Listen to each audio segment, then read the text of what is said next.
Diana, Princess of Wales, became a global phenomenon. The most photographed woman in the world.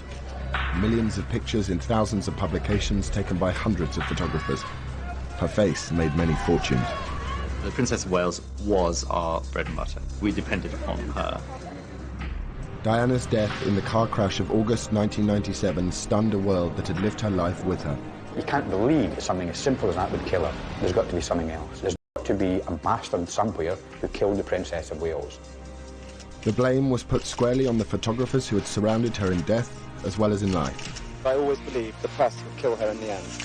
Every proprietor and editor of every publication that has paid for intrusive and exploitative photographs of her has blood on his hands today. For 10 years, conspiracy theories, claims and counterclaims have obscured what happened in the tunnel. Did the photographers chase Diana to her death? Did they hinder the emergency services that they had not called because they were taking pictures? This is the story of the men arrested that night in the tunnel. They witnessed and recorded one of the iconic moments of the 20th century. For one night, their pictures were amongst the most valuable press photographs ever taken. But for 10 long years, they have paid a heavy price for being there. Their photographs have not been seen on television, and they have never felt able to tell their side of the story to a world still mourning the death of Diana. Until now.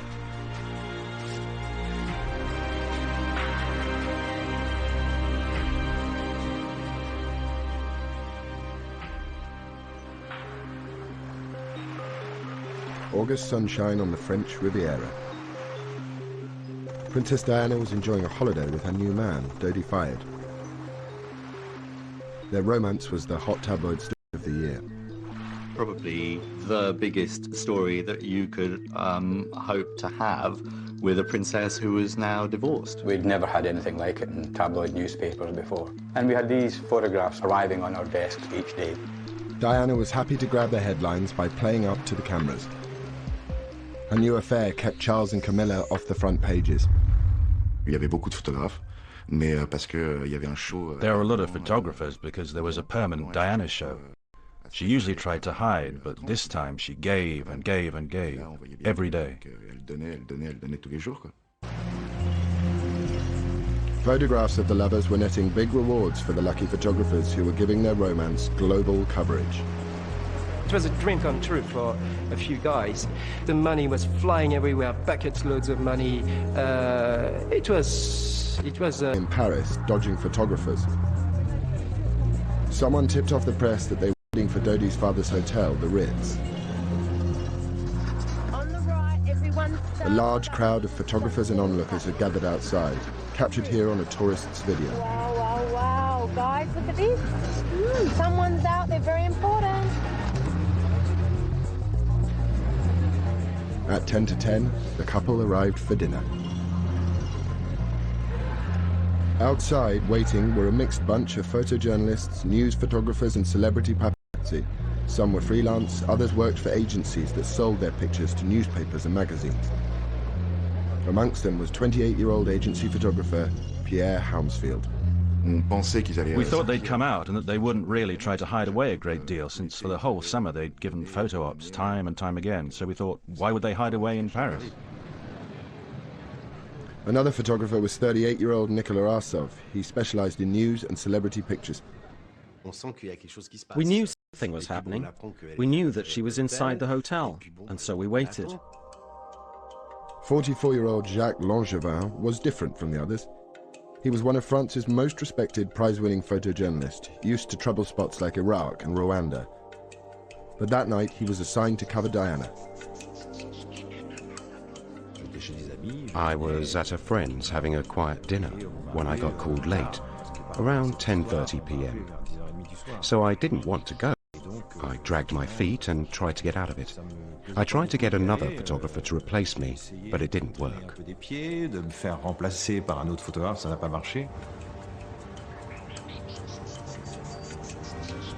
Langevin joined the press pack outside the Ritz. There he saw the hotel's acting head of security, Henri Paul, chatting to photographers. He wasn't discreet at all. For a security guard, his behavior was bizarre. He was like, oh, don't worry, they'll come out through the front, 10 minutes, 15 minutes, 20 minutes. You know, he came back 2-3 times, you know, and it was always changing. So we instantly felt, uh-oh, they are trying something here. He came out of the hotel very quickly, looking round, went back into the hotel, and came out looking round again. Why? I don't know. Suspecting something, Langevin and some of the other photographers decided to wait for Diana in the Rue Cambon at the back of the Ritz. At 12:20, they struck lucky.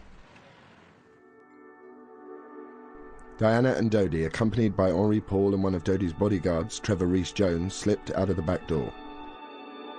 Henri Paul went out followed by Dodi and Diana. Once they hid themselves a little bit, you know, in that classic way, they walked normally, but they were hiding a bit, like this. The photographers took pictures as the black Mercedes drove away at speed. In this picture, a camera flash illuminates Diana, who is sitting in the back right-hand seat.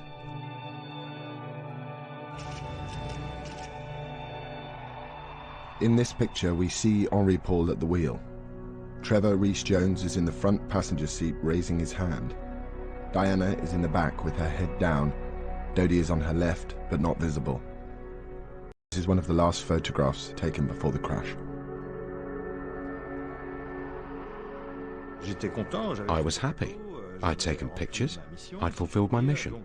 So I didn't intend to follow them because I'd come by car, and I can't follow a car taking off like that. At the front of the Ritz, 2 decoy vehicles faked a departure, seen here in the tourist video. And here, caught on the hotel's security cameras. As they pulled away, some of the waiting photographers knew they'd been duped. When I realized that they had left, I felt, oh yeah, mistake, you know. But again, it's a mistake, but, you know, shit happens. Nicola Arsov also missed getting shots of Diana. I said to the colleagues that were with me, right, I've had enough. I'm not going. Other photographers did give chase, in cars and on motorbikes. Some nearly caught up with the Mercedes by the Place de la Concorde. At the lights, Henri Paul sped. He accelerated along the riverside, leaving the photographers behind. At 12:23, on August the 31st, 1997, he raced into the Alma Tunnel and into history.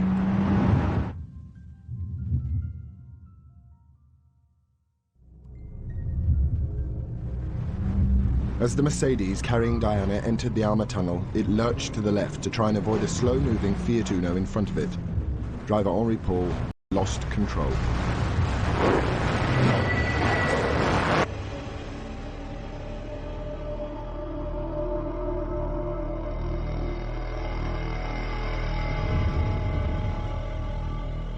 The car slammed into the 13th concrete pillar at 65 miles an hour.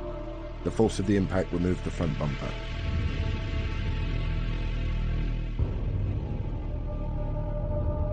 The car then spun round 180 degrees and smashed into the opposite wall.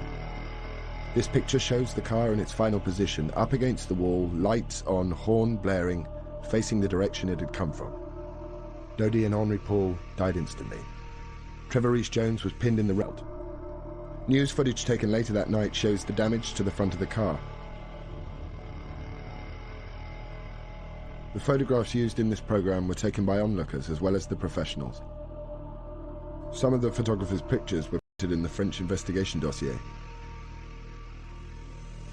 These photographs are the most precise record of what happened during the first chaotic minutes after the crash. In them we see the actions of the photographers, police and onlookers.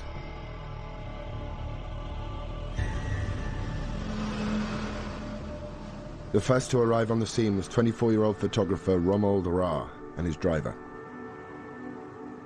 They were about 30 seconds or 600 meters behind the Mercedes. Ra had a diploma in first aid. He was the first to approach the car and open the rear door to see what he could do.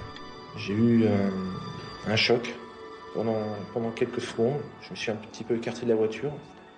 I was in shock for a few moments. I backed off from the car, and then I came back and went towards the car so that I could open the door and see what I could do, and if I could give them some first aid.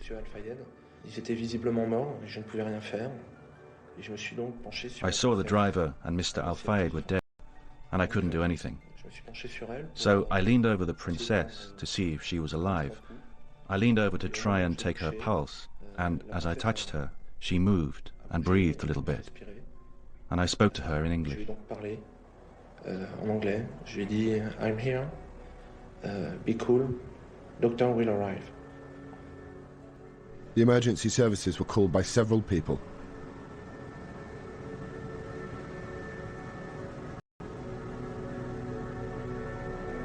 Next on the scene, amazingly, was an off-duty doctor trained in emergency medicine. Dr. Frédéric Maillet was driving in the opposite direction with a friend, Marc Butt, when they saw the wreckage. Maillet quickly assessed the condition of the car's occupants. I remember the left back passenger was apparently dead. Didn't breathe, didn't react, didn't show any signs of life. There was the front passenger who was still alive, shouting, screaming, because he was severely injured on his face. So at least he has kind of consciousness, kind of blood pressure, so he was not extremely urgent. And the left passenger was a beautiful woman. She didn't have any blood on her face, but she was unconscious and her head was down like that and she had difficulty to breathe. So she needed some assistance very quickly. Dr. Maillet rushed back to his car to get his medical kit and oxygen. Only now did more of the photographers the car. Rommel Ra told him to get back. It took me just maybe 1 minute to go and come back from my car. And these people, like 3 or 4 people, were walking around the wreckage. When I went inside the car to give assistance to the beautiful lady, they began to take a lot of pictures with a lot of flash. This is one of the earliest pictures taken. Many photographs of Diana were taken that night. We will not be showing her face. Diana is jammed between the front and back seats. Dr. Maillet is administering oxygen to her. I know it's very surprising for everybody, but I didn't recognize her because my attention was focused on so many other things. I didn't have time to try to understand who she was.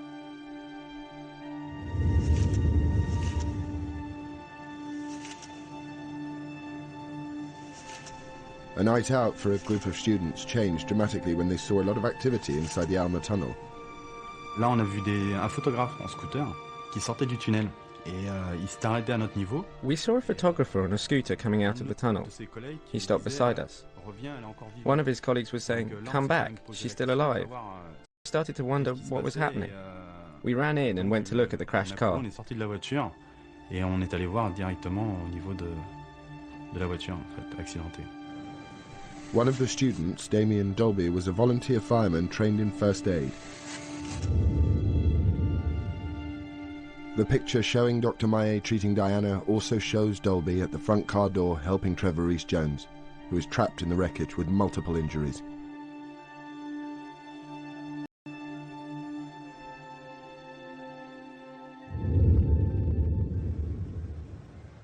One of the accusations against the photographers was that they impeded the treatment of the injured. The thing that got to me was that they had very huge lenses and they were taking pictures very close to the car, almost even with the car door, very, very, very close. On avait décidé de quand même de repousser un petit peu les photographes, de laisser un petit peu de place. We decided to push the photographers back so as to leave some space for Damien and a doctor who was close to the car. We pushed them back without actually touching them. They showed no resistance. Ils n'ont pas insisté là-dessus, donc là-dessus ils sont reculés sans problème. They were probably very, very close, but at no time they hampered me doing my job. They didn't impede anyone from entering the car. They didn't climb all over the car or anything like that. They were just close, taking pictures.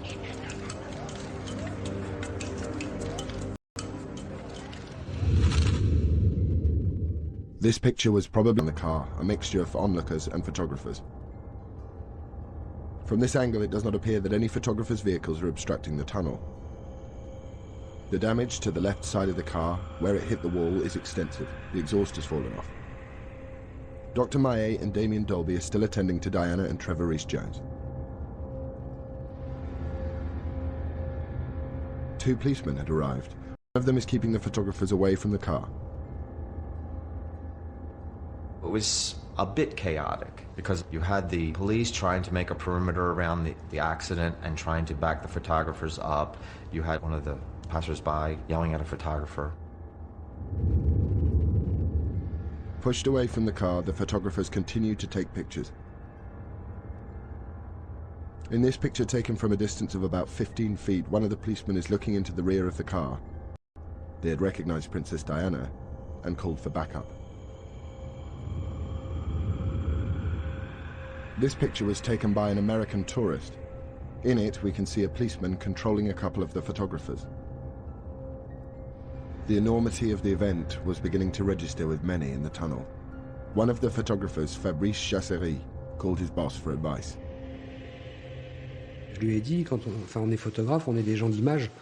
I said to him, we're photographers. We have to take pictures. We're not doing radio. We're not writers. We cover an event by getting pictures fast. I told him to take some very quick photos, come out of the tunnel, give me the films, and that I would handle it.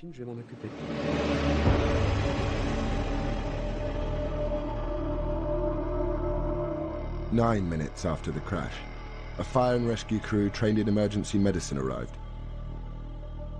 At this point, Dr. Maillet handed over the care of Diana to them and left the tunnel. I thought that this beautiful woman who had a good chance to live, because I thought it was just a head injury. Diana's external injuries appeared slight. No one realized how serious her internal injuries were. In the picture, the fire crews are in the difficult process of extracting Diana and Trevor Rees-Jones from the car. Jacques Langevin, who'd got his shots of Diana at the Ritz, was on his way home when he saw the crashed Mercedes. I didn't make the connection between the car and the photographers. I was probably a bit slow. Obviously, after 30 seconds, my brain finally engaged, and to me it was impossible that the people that I'd been photographing 10 minutes before were the people in the crashed car. I realized that it was such an incredible event. I started to take pictures as well. Over.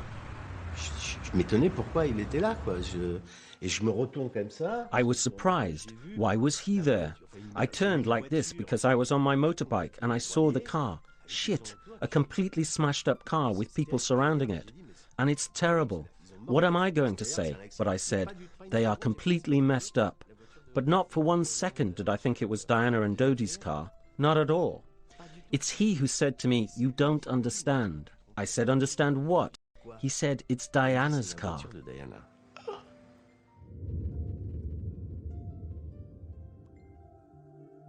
In one of the pictures taken at this time, we see the police effectively maintaining a perimeter. The fire crew helped Diana and Trevor Rees-Jones unhindered.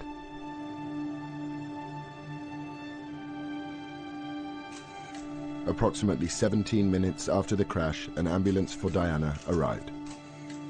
Because of the condition of the car and the nature of her injuries, it was some time before Diana could be transferred to it. Two photographers who'd missed Diana and Dodi at the Ritz heard of the crash and rushed to the tunnel. By the time they arrived, the riot police were there too. I ran down, I had the glimpse of the tunnel, a split second, and a riot policeman stopped me, insulted me. I don't remember which term, but I heard, names, and he threw me outside. Je faisais des photos d'ambiance de la scène. I was taking photos of the scene, and a little group of policemen asked me to stop taking photos. I did, and they asked me for my film. I really didn't want to give them my film. We had a rather terse discussion. I ended up opening the canister and taking out the film. That meant I didn't have the photos, but neither did they. But some of the photographers had got their films out of the tunnel. Pictures of the injured Diana would be worth hundreds of thousands of pounds. In North London, Ken Lennox, picture editor of The Sun, was woken by his ringing phone. It was an unusual telephone call. A slightly panicked French-speaking photographer said he had got photographs of Diana being involved in a car crash, and I could have them exclusively for the UK for £300,000. My heart jumped. I didn't waste time. I had to see these pictures, but in principle I'd said yes to buying them. A few miles Photographer and picture agent Lionel Chiraud was also woken with the news. I got a call from somebody in Paris who's got pictures of the accident. So I said, yes, please get hold of these pictures and arrange to have them wired. In Paris, the police chief, Philippe Massony, had sealed off the tunnel. À partir du moment où il est arrivé, on a été pris dans la nasse. From the off, back off. And then they told us to go to the end of the tunnel. D'aller au fond du tunnel. They said to us, you photographers, and put us against the wall, brought us our bags. Is this yours, or this one, or this one? And everyone had their photographer's bag at their feet. And there they searched us as well. Every policeman patted us down to see if we had hidden films. Martine Montet, head of the elite criminal brigade, had the photographers questioned. She quickly gave the order that they be held on suspicion of causing the accident. We didn't have any witnesses because it was the middle of the night. Very few people, well, no one saw what really happened. However, we quickly understood the paparazzi were behind and around the car, a bit like an escort, if you like. They were trying to take photos of them and find out where the car was going. It wasn't anything extraordinary because they are notorious for it. C'est leur notoriété.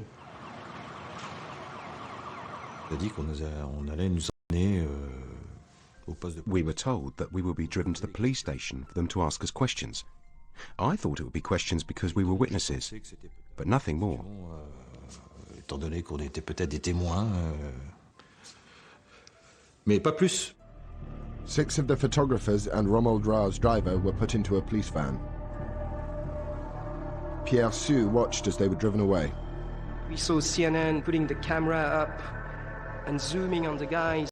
We went like, this is not good, because what does it mean? It means it's them, they are the murderers. You know, they are guilty. The photographers in the van believed they were simply witnesses to a terrible accident. They had no idea of the ordeal that lay ahead.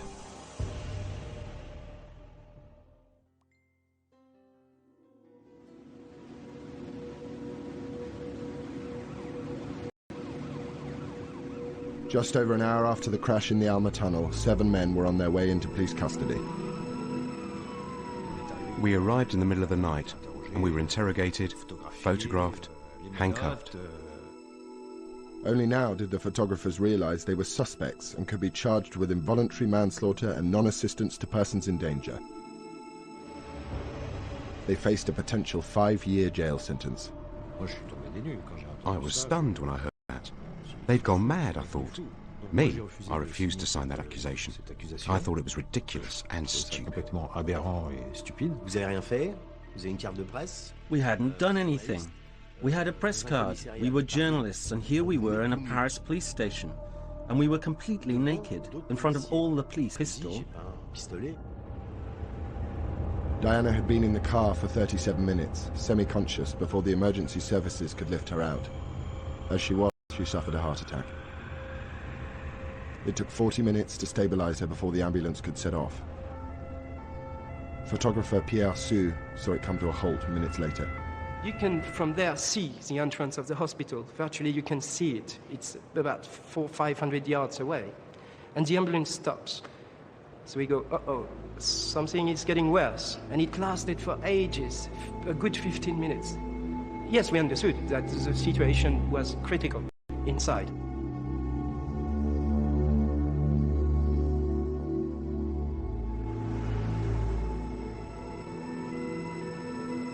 The ambulance finally arrived at the hospital 25 minutes after leaving the tunnel. The British ambassador and French officials were waiting. She was lying on a stretcher, her blonde hair falling this way. Her face was very serene. She had a very untroubled face. She had bruises here. That is to say, she had bruises on her eyes, as if she'd been beaten up. Philippe Massony, the Paris chief of police, imposed a news blackout, but he briefed all the officials on his initial findings. He explained to me, in fact to all of us, that the matter was linked to paparazzi, who hounded, who chased the car. They had already arrested some of them. But not all the photographers who'd been in the tunnel were in police custody. 3 got out before the arrests. Laurent Sola was agent for 2 of them. Oh yes, it was fantastic. I had the exclusive on the story. They'd all been arrested with the films, and everyone that had been together during the night and on all the jobs, with one blow, they were all gone. So that left me the only player in the game.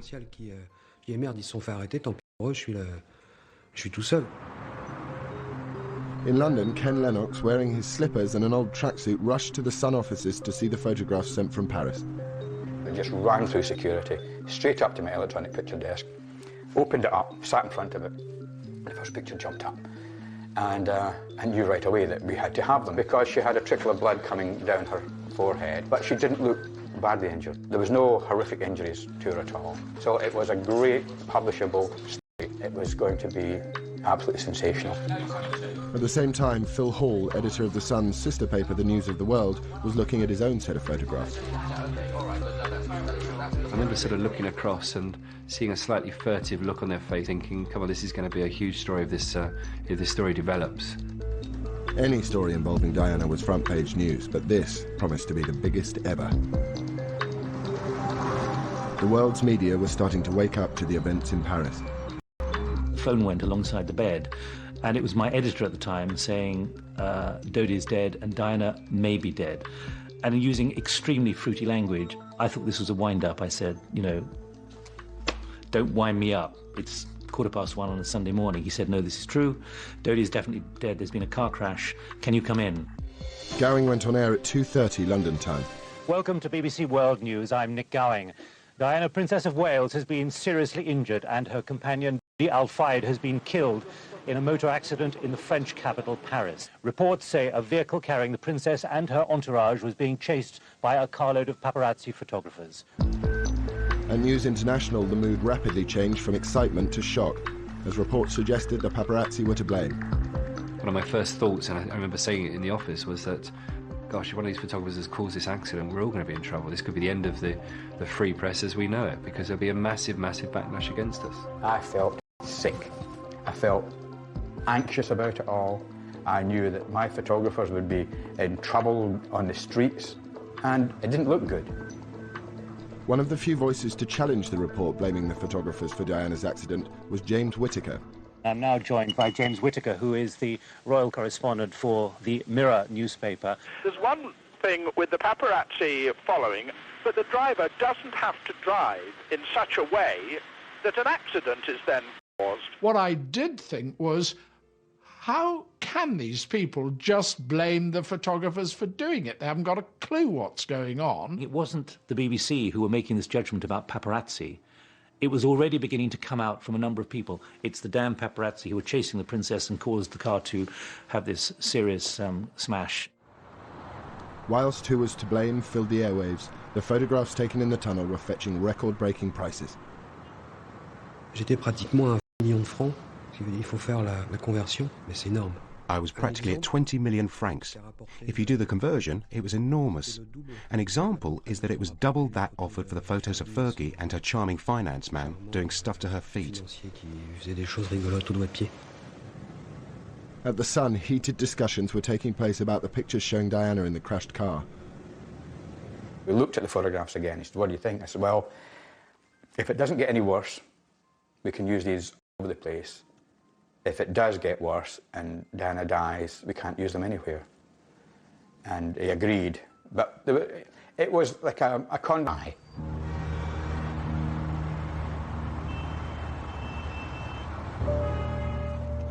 But there was little optimism at the hospital in Paris.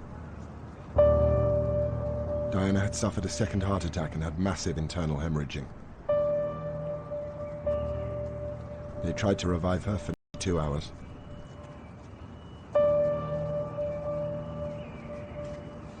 At 4 o'clock in the morning, the chief of police was informed by a doctor who came out and said, "It's over."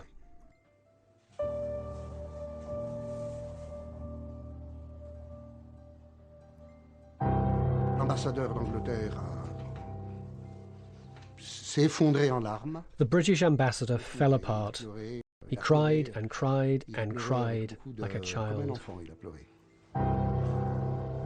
Diana was declared dead at 4 a.m. French time, but no announcement was made. I got a phone call from the Paris-based photographer saying that he thought it was getting very serious. He had seen someone he recognised from the British Embassy. He thought a first secretary, coming out of a room, leaning against the wall and sliding down the wall. And he just assumed that he was the bearer of bad news. By 4:30-ish, we essentially knew that she was dead. But we had to be absolutely sure. We needed an official confirmation. At the moment, we have no further official news on the accident which has taken place in Paris this evening involving a car, involving Princess Diana and the death of her companion, Dodi Al-Fayed. By now, 500 million people around the world were tuned into news channels watching the unfolding drama on TV. I had to hold my breath, metaphorically, realizing that something dreadful was about to be made public, and I would have to reflect that on air. Nearly 2 hours after Diana died, the truth was reported. Within the last few moments, the Press Association in Britain, citing unnamed British sources, has reported that Diana, Princess of Wales, has died. This is not yet confirmed by any official source. So an unconfirmed source from the Press Association is that Diana, Princess of Wales, has died. At this moment, the photographs of Diana suddenly became untouchable, priceless to worthless in moments. I couldn't profit from her death. I decided to stop the sale, tear up all the faxes, and tell everyone I was no longer selling the photos. They'd become, instead of being a great commodity to use with a slightly injured Princess of Wales in a car crash, it's a great story, to be something that you just couldn't envisage publishing in a national newspaper the next day for people to waken up and see these photographs.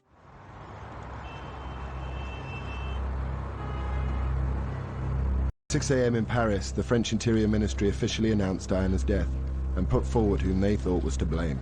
S'étant lui-même rendu sur place, d'après les premiers éléments que nous avons recueillis, le véhicule dans lequel avait pris place la princesse était suivi par des journalistes qui tentaient de prendre des photographies.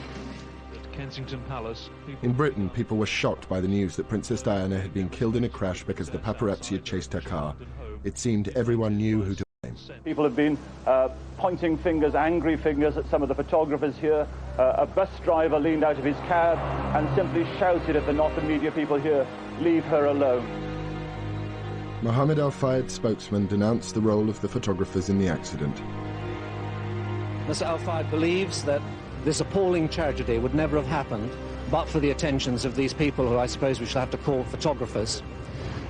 It was quite appalling what happened, and we're just coming to terms with that. In Paris, some eyewitnesses told the media what they'd seen in the tunnel. A police was pushing two of the journalists to go away from the car, and another one would run around to try to get by again, like it was relentless. And from South Africa, Diana's brother, Earl Spencer, was absolute in his condemnation of the press. It would appear that every proprietor and editor of every publication that has paid for intrusive and exploitative photographs of her, encouraging greedy and ruthless individuals to risk everything in pursuit of Diana's image, has blood on his hands today. Earl Spencer's statement inflamed the public's anger. You've lost a lovely person for nothing. You're horrible. You helped to kill her. Not you. Not you, but your profession. Why did they pay so much money for the photographs? Why were the paparazzi after them? If there was no money in the photographs, they wouldn't have been after her in the tunnel. Western world. In response to the public mood, some in the press began to distance themselves from the photographers. But as long as, frankly, the public want to buy this sort of tasteless material, many of us are deeply embarrassed. I feel embarrassed to be part of the same trade as the paparazzi. Dès le premier jour, ça a été un défi. From day one, it was like a tidal wave had landed on the photographers. Without proof, without really knowing what had happened or waiting for any sort of conclusion to be drawn, it was the photographers who were thrown to the mob. It was their fault. It was them. And there wasn't even any point in having a trial because it was them, for sure. They. The 7 arrested inside the tunnel were being held at the Criminal Brigade headquarters. We were held in custody cells for 2.5 days, in a room with a window and a wooden bench. Mine was quite long. I could lie down, but the others couldn't. They had to sit for 2 days because they couldn't lie down.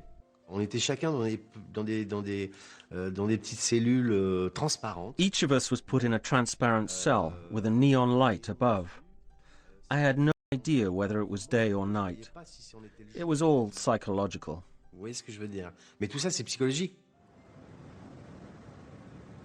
The French authorities had 20 rolls with more than 80 pictures shot in the tunnel, but they wanted them all.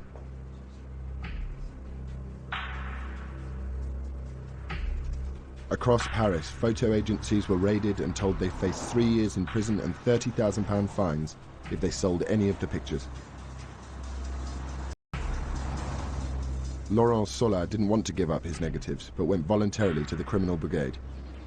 The first strip search is done when you're stark naked. It's like in the movies, except you're not an actor. You are stark naked. A guy with fat fingers searched me. At this point, it's no movie, taking a fat finger up your ass. Eventually, Sola handed over his negatives.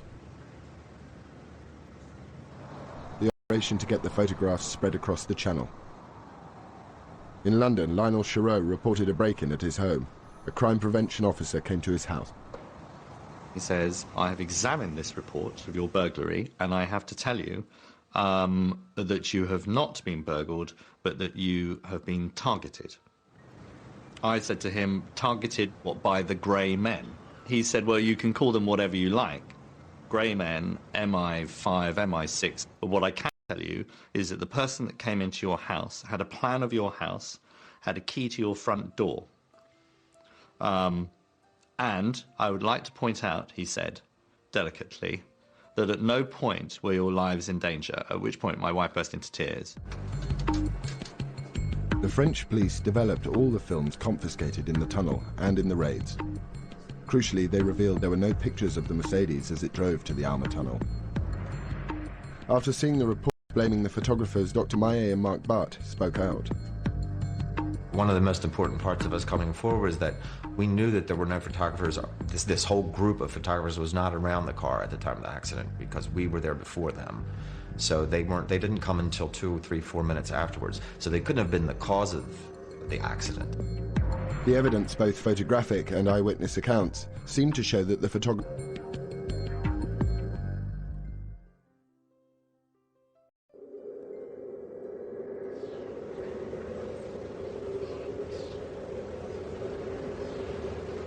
The world was in shock.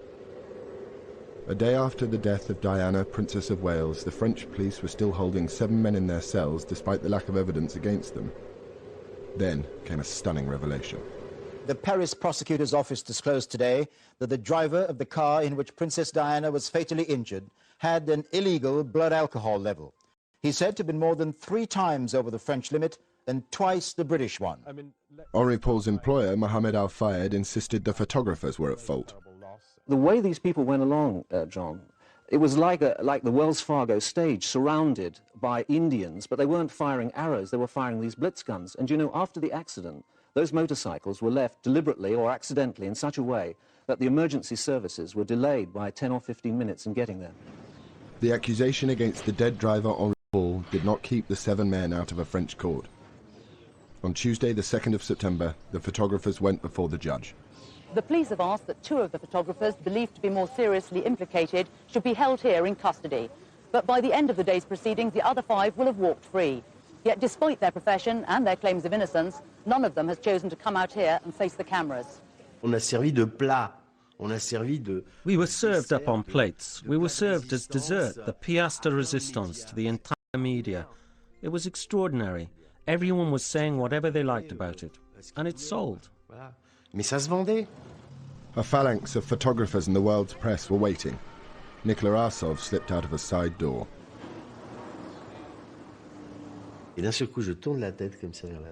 Suddenly I turned my head like this. and I saw hundreds of journalists. And then I carried on walking ahead of me without turning round. Then, on the other side of the Seine, Mr. Sieper, my boss, who was waiting for me in his car. And once I was in his car, I cried like a baby. Because you empty yourself. It's the tension, the pressure. You crack up. Ouais, vous craquez, quoi.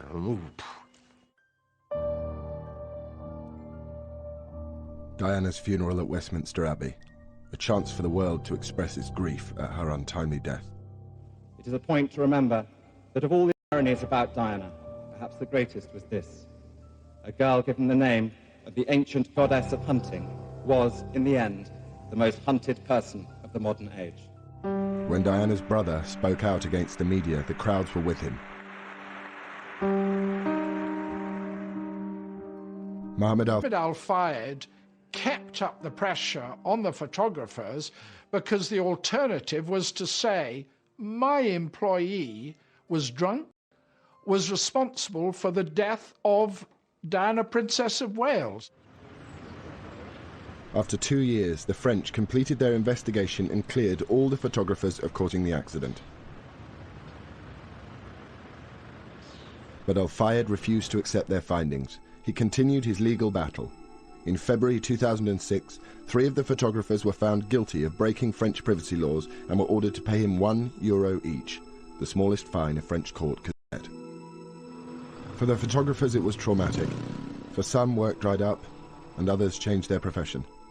Today, few wish to speak of what they saw and the pictures they took. We were really affected. I mean, we couldn't hang around in the street with a camera without being a murderer. If you were with a camera on the Champs-Élysées, it was, oh, a paparazzi. Any lens size, it was like, he killed the princess. I couldn't go into an enclosed space. I couldn't. I felt not very well. It was the event of the century. You were there, but you didn't ask to be there. For me, it was a trap. A real trap. I'd have preferred if it had never happened to me. There's always going to be that question mark. They were there. What did they do? What did they not do? Controversially, since the crash, some photographs have been published in the Italian and German press, and in 2006, a book about the French investigation revealed more pictures. But most of the 80-plus photographs taken that night remain locked away in police files, imprisoned by our sensitivity to the memory of Diana. They were published here, there's no doubt about it. They're part of the history. And they are, in a way, a full stop to the Diana story. The fallout from the deaths of August the 31st, 1997 has changed many lives. There is no one accepted version of how Diana met her death. But the photographs taken in the tunnel are perhaps the clearest record of what truly happened that night. They were pivotal in clearing the photographers, and they will become the last chapter in the picture story that is the life of Diana, Princess of Wales.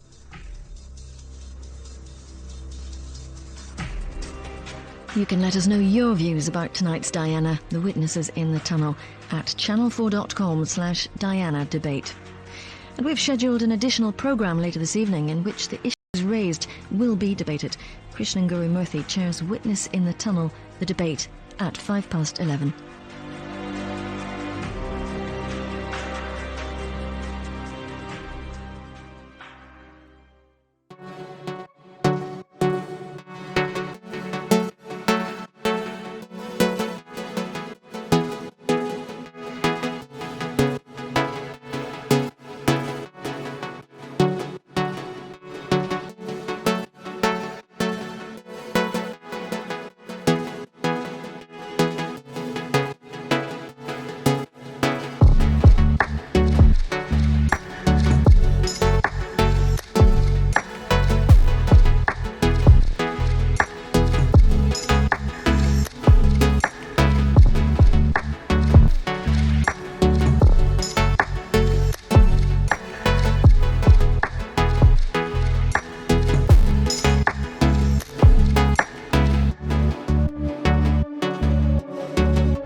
I can't follow a car taking off like that. At the front of the Ritz, 2 decoy vehicles faked a departure, seen here in the tourist video. And here, caught on the hotel's security cameras. As they pulled away, some of the waiting photographers knew they'd been duped. When I realized that they had left, I felt, oh yeah, mistake, you know. But again, it's a mistake, but, you know, shit happens. Nikola Arsov also missed getting shots of Diana. I said to the colleagues that were with me, right, I've had enough. I'm not going. Other photographers did give chase, in cars and on motorbikes. Some nearly caught up with the Mercedes by the Place de la Concorde. At the lights, Henri Paul sped. He accelerated along the riverside, leaving the photographers behind. At 12:23 on August the 31st, 1997, he raced into the Alma Tunnel and into history.